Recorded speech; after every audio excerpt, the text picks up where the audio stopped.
Elves and the Shoemaker.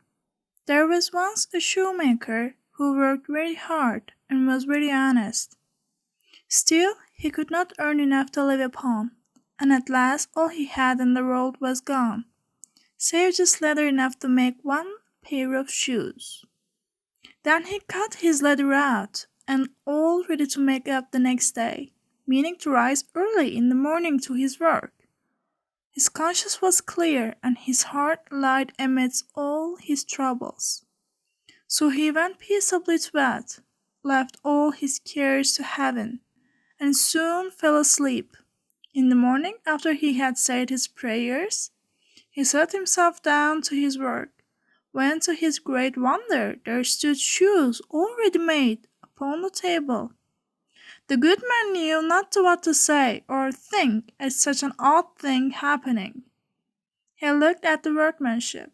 There was not one false stitch in the whole job. All was so neat and true that it was quite a masterpiece. The same day a customer came in, and the shoes suited him so well that he willingly paid a price higher than usual for them. The poor shoemaker, with the money, bought leather enough to make 2 pairs more. In the evening he cut out the work and went to bed early, that he might get up and begin the next day. But he was saved all the trouble, for when he got up in the morning, the work was done ready to his hand. Soon came buyers who paid him handsomely for his goods, so that he bought leather enough for 4 pair more.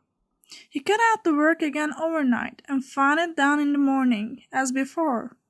So it went on for some time. What was got ready in the evening was always done by daybreak, and Goodman soon became thriving and well off.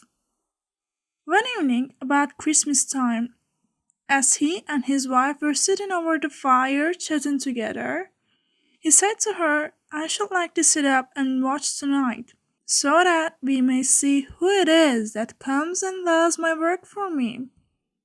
The wife liked the thought, so they left a light burning, hid themselves in a corner of the room behind a curtain that was hung up there, and watched what would happen.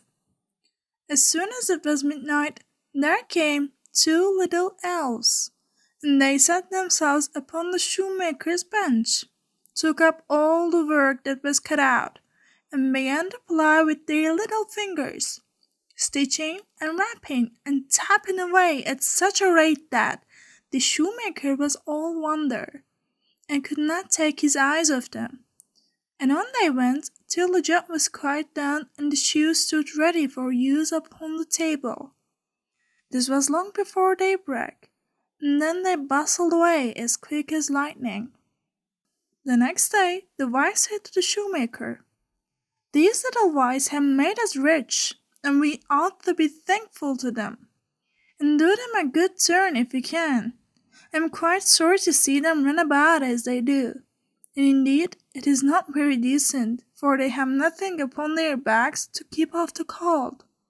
I'll tell you what, I'll make each of them a shirt, coat, waistcoat, and a pair of pantaloons, and you make each of them a little pair of shoes." The thought pleased the good cobbler very much, and one evening, when all the things were ready, they laid them on the table instead of the work that they used to cut out, and then went and hid themselves to watch what the little elves would do. About midnight in they came, dancing and skipping, hopped round the room, and then went to sit down to their work as usual. But when they saw the clothes lying for them, they laughed and chuckled, and seemed mightily delighted. Then they dressed themselves in the twinkling of an eye, and danced and capered and sprang about as merry as could be, till at last they danced out the door and away over the green. The good couple saw them no more, but everything went well with them from that time forward, as long as they lived.